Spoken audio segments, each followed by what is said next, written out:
तेरे नाम से इब्तदा करके मैंने खुदा ज़ुल जलाल हमेशा लगाई है पार अपनी नैया। मुअज़्ज़ज़ नाज़रीन, एक नई मेहमान शख्सियत के साथ एक नए प्रोग्राम में आपकी खिदमत में Tariq Siraj Chaudhry, programme the truth with Tariq Chaudhry हाज़िर खिदमत है। नाज़रीन, हमारा ये सफ़र हक़ और सच का है। हमारी सारी बातचीत हक़ और सच पर मबनी है। हम जुस्तजू में निकलेंगे सच की, तलाश में निकलेंगे हक़ की, और सारी हमारी बातचीत जो है हक़ और सच की होगी, क्योंकि हमारा मंशूर,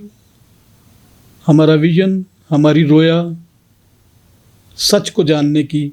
सच को तलाश करने की और सच को अपने नाज़रीन के सामने लेके आने की है। क्योंकि कलाम मुक़द्दस में भी लिखा है कि तुम सच्चाई से वाकिफ़ हो जाओगे तो सच्चाई तुम्हें आज़ाद करेगी। नाज़रीन, आज की जो हमारी मेहमान शख्सियत हैं, उन्होंने अपने शोबा में बहुत ज़्यादा मेहनत की और उनकी सारी इस मेहनत के सफ़र के दौरान बहुत से उतार चढ़ाव, नशेब व फराज आए, लेकिन उन्होंने अपनी मेहनत और लगन को अपना वतीरा बनाकर कामयाबी की तमाम सीढ़ियाँ और कामयाबी की तमाम मनाज़िर जो हैं वो तय की हैं। क्लैप मसीही वकला की नुमाइंदा जमात, उसमें एक कलीदी किरदार अदा किया उन्होंने क्लैप को मज़बूत बनाने में। हमारे दरमियान मौजूद हैं हमारी मेहमान शख्सियत जनाब अदनान शमीम भट्टी साहब, मारूफ़ कानूनदान हैं और हमारी वकला कम्युनिटी में और मसीही कौम में एक ख़ास मकाम रखते हैं। हमारी खुशकिस्मती है कि आज वो हमारे स्टूडियो में programme the truth with Tariq Chaudhry में हाज़िर हैं। अदनान साहब, हम आपको अपने इस प्रोग्राम में खुश आमदीद कहते हैं। मेहरबानी सर, बहुत शुक्रिया।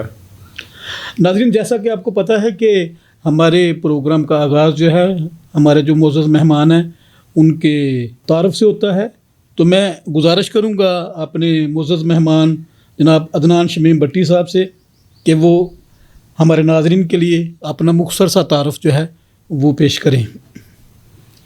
सर सब जैसे आपने तारफ़ तो करवाई दी है, अदनान शमीम भट्टी, एडवोकेट हाई कोर्ट मेरा पूरा नाम है और मैं सन 2004 से पेशा वकालत से मुंसलिक हूँ और एज आ एडवोकेट हाई कोर्ट यहाँ पे लाहौर हाई कोर्ट लाहौर में अपनी जो पेशा वराना खिदमात सार अंजाम दे रहा हूँ। और हमारी एक क्रिश्चियन लॉयर एसोसिएशन एक तंजीम है जो ऑल ओवर पाकिस्तान जो हमारे तमाम वकला हैं उनको उन पर मुश्तमिल है, जिसके मोर दैन 800 मेंबर्स हैं और उसमें मैं 2024-25 या उससे मतलब कि पहले भी जनरल सेक्रेटरी रहा हूँ, फिर 23-24 के सेशन में मैं एज आ प्रेसिडेंट इलेक्ट हुआ और आज मैं समझता हूँ कि सच की तलाश के प्रोग्राम में जो मुझे चौधरी तारिक सराज चौधरी साहब ने मुझे मदऊ किया है, तो ये मेरी खुशकिस्मती है कि मैं यहाँ पे हूँ और चौधरी साहब के साथ चंद बातें करेंगे जिससे हमारे जो कवानीन हैं पाकिस्तान के अंदर, क्रिश्चियन जो पर्सनल लॉज हैं, जो पाकिस्तान के अंदर दीगर कवानीन की प्रैक्टिस, हमारे कॉन्स्टिट्यूशनल पॉइंट ऑफ व्यू से जो हम प्रैक्टिस करते हैं, वो सारी की सारी चीज़ें चौधरी साहब के साथ उम्मीद है कि चौधरी साहब जो भी हमसे पूछेंगे उसके मुताबिक चौधरी साहब को जी यहाँ पे रिस्पॉन्ड करते हैं। तो बहुत शुक्रिया अगेन चौधरी साहब, आपने मदऊ किया है। जी मेहरबानी। नाजरीन, मैं आपको ये बताता चलूँ कि अदनान शमीम भट्टी साहब फ़ौजदारी वकालत के माहिर कानूनदान हैं और ख़ासा तजर्बा रखते हैं। तो हम अपने प्रोग्राम का आगाज़ ही अदनान शमीम भट्टी साहब से इस सवाल से करेंगे कि आपने वकालत में फ़ौजदारी शोबा की वकालत करना ही क्यों मुनासिब समझा? सर सब जो पाकिस्तान के अंदर अगर किसी बंदे को फौरी को मसला दरपेश आता है ना, मिसाल के तौर पर किसी के को नाजायज़ कहीं कोई गिरफ्तार होता है या पुलिस किसी के साथ ज़्यादती करती है, या मिसाल के तौर पर किसी को हिब्स बेजा में रखा जाता है, या किसी को नाजायज़ किसी बड़े मुकदमे में जैसे 302 का कोई केस है या 324 अटेम्प्ट टू कमिट मर्डर का केस है, या मिसाल के तौर पर किसी डकैती के केसेस में नाजायज़ मुलव्वस कर दिया जाता है, तो उन लोगों की कोई ना कोई पुरसाने हाल तो हो। और मैं बिलखसूस यहाँ पर फौजदारी वकालत चुनने को ज़्यादा बेहतर तरजीह इस नोयत से भी दूंगा कि जब मैंने अपने 2005 में प्रैक्टिस का आगाज़ किया तो मेरे उस्ताद मोहतरम नवीद इनायत मलिक साहब एडवोकेट सुप्रीम कोर्ट, उनके बड़े भाई परवेज़ इनायत मलिक साहब जस्टिस हाई कोर्ट रहे। जी बेशक। तो वो फौजदारी बहुत बड़ा चैम्बर था जहाँ से मुझे बेशुमार चीज़ें सीखने को मिली। और अनफॉर्चुनेटली अगर देखा भी जाए तो 2015 में जो सानिया हुआ, 2015 के सानिया में मेरे वालिद साहब शहीद हो गए, सानिया योनाबाद में। जी बिल्कुल ऐसे। और वो तमाम फौजदारी केसेस जो कि हमारी क्रिश्चियन कम्युनिटी पे बनाए गए, जिसमें आपने भी पूरे पाकिस्तान ने देखा कि बेशुमार मसीही लोगों को नाजायज़ उसमें मुलव्वस कर दिया गया। तो मैं अपने आप को ज़्यादा बेहतर इस पॉइंट ऑफ व्यू से भी पाता हूँ कि अगर फौजदारी वकालत में ज़्यादा बेहतर ना सीखा होता, ना करता, तो सानिया योनाबाद के जो मुलजमान थे, जो विक्टिम्स थे, उनके लिए मैं बेहतर दहशतगर्दी कोर्ट में परफॉर्म ना कर पाता। और खुदा का शुक्र है कि वहाँ पर हमें बहुत ज़्यादा फतह मिली अपने लोगों को छुड़वाने के हवाले से। जी नाजरीन, यहाँ पर मैं आपको एक बात जो है वो ख़ास तौर पर बताना बहुत ज़रूरी समझता हूँ कि योनाबाद लाहौर में 2015 मार्च में एक बहुत बड़ा सानिया हुआ, जब जो दहशतगर्द थे उन्होंने योहानाबाद के 2 मेन बड़े जो चर्चेज़ हैं उनको टारगेट किया। और उस सानिया में अदनान शमीम भट्टी साहब के वालिद मोहतरम जो है उन्होंने जाम शहादत नोश किया। और यकीनन हम जितने भी ईमानदार हैं, मोमिनीन हैं, हमारा ईमान है कि हर किसी ने वापस अपने खुदावंद के पास जाना है। लेकिन जब इस तरह की किसी को शहादत की मौत नसीब होती है या जो शहादत का मनसब नसीब होता है, तो यकीनन ये उस शख्स के लिए तो एक एज़ाज़ की बात होती है, लेकिन उसके ख़ानदान के लिए भी एक बहुत बड़े एज़ाज़ की बात है। और आज इस हवाले से भी मैं अपने स्टूडियो को खुशकिस्मत समझता हूँ कि आज हमारे स्टूडियो में एक शहीद का बेटा जो है वो मौजूद है। जी नाज़रीन, आज मैं इस ख़ास मौका पर जबकि हमारे बुज़ुर्ग अदनान शमीम भट्टी साहब के वालिद मोहतरम का ज़िक्र आया, तो मैं ज़रूर खराज तहसीन पेश करना चाहूँगा सानिया योहानाबाद के शुहदा को कि जिन्होंने बड़ी जांफशानी से, बड़ी मर्दानगी से दहशतगर्दों को चर्च के अंदर दाखिल होने से रोका, जिसकी वजह से जो मसीही कलीसिया है वो बहुत बड़े हादसा का शिकार होने से महफूज रह गई। और आज हम उन तमाम शुहदा के लिए ख़ास तौर पर दुआ करेंगे कि खुदाए कादर मुतलक उनको अब्दी आराम और हमेशा का जो इत्मीनान है उनको बख्शे और उनके ख़ानदानों को सब्र, तसल्ली और तशफ़ी अता फ़रमाए। अदनान साहब, बात शुरू हुई फ़ौजदारी वकालत की, और मैं ये समझता हूँ कि फ़ौजदारी वकालत बिल्कुल ऐसे ही है जैसे एंटीबायोटिक या जैसे किसी को फौरी आराम के लिए जो है कोई अद्वियात जो है वो फ़राहम की जाती हैं। क्योंकि जो फ़ौजदारी मामलात हैं या जो जराइम हैं, अगरचे कुछ बड़े जराइम भी हैं लेकिन कुछ छोटे छोटे जराइम होते हैं जिनकी वजह से एक जो आम फहम ख़ानदान है वो फौरी तौर पर जो है वो हरास का शिकार हो जाता है, खौफ में मुब्तला हो जाता है। चूँकि उन्हें कानून से, इंसाफ के अदारों से आगाही नहीं होती, तो वो यकदम जो है वो परेशानी के आलम में आ जाते हैं। और बाज़ औक़ात ऐसे भी होता है कि जो हमारी पंजाब पुलिस है, बिलखसूस मैं ज़िक्र करूँगा कि वो माज़ किसी दूसरे शख्स के कहने पर किसी को घर से या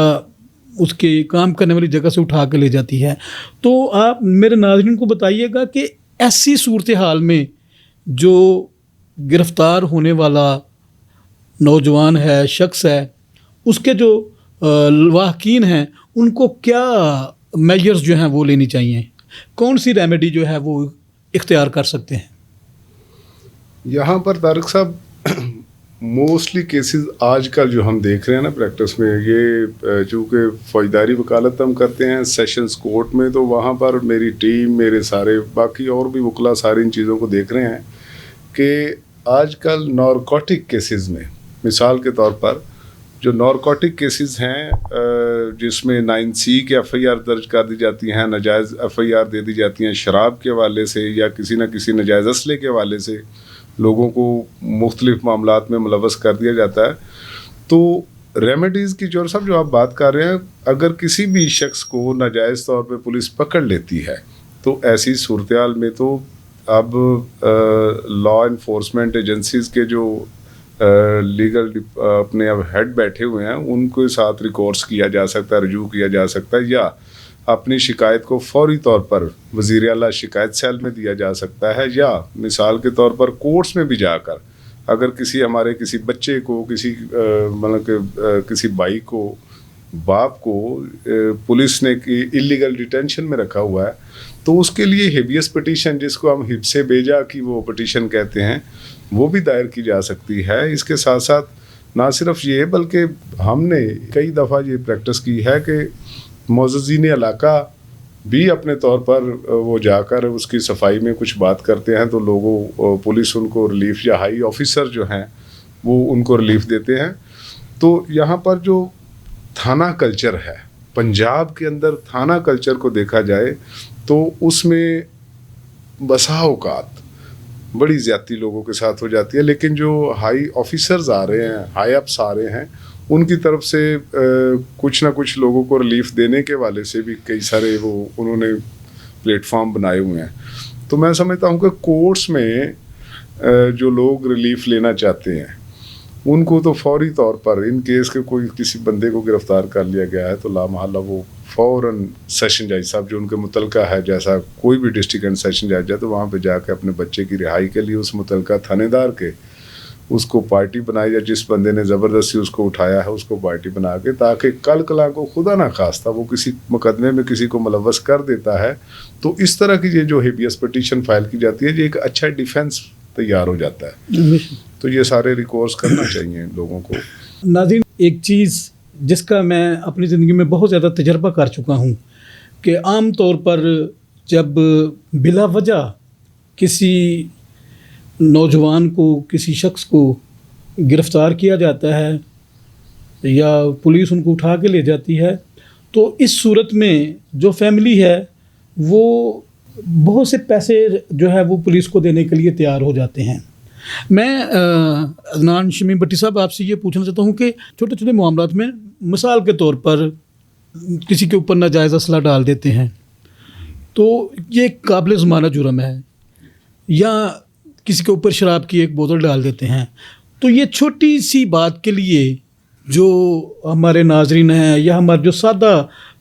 हमारे लोग हैं, अवाम हैं, वो पुलिस को बड़ी बड़ी रकमें देने के लिए तैयार हो जाते हैं, और उसमें जो मेन किरदार है वो एक टाउट माफिया है उनका होता है। तो ऐसी सूरत में जब बिला वजह किसी नौजवान को जब उठा के पुलिस वाले लेके जाते हैं, जैसे कि आपने पहले फरमाया कि कोर्ट में जो है वो रजू किया जा सकता है, तो चूँकि फैमिली जो है वो एक पैनिक में होती है, तो इस तरह की सूरत हाल को काउंटर करने के लिए कोई हमारे नाज़रीन को ऐसा टोटका बताएं कि जिससे वो थोड़ा सा रिलीफ भी उनको मिल जाए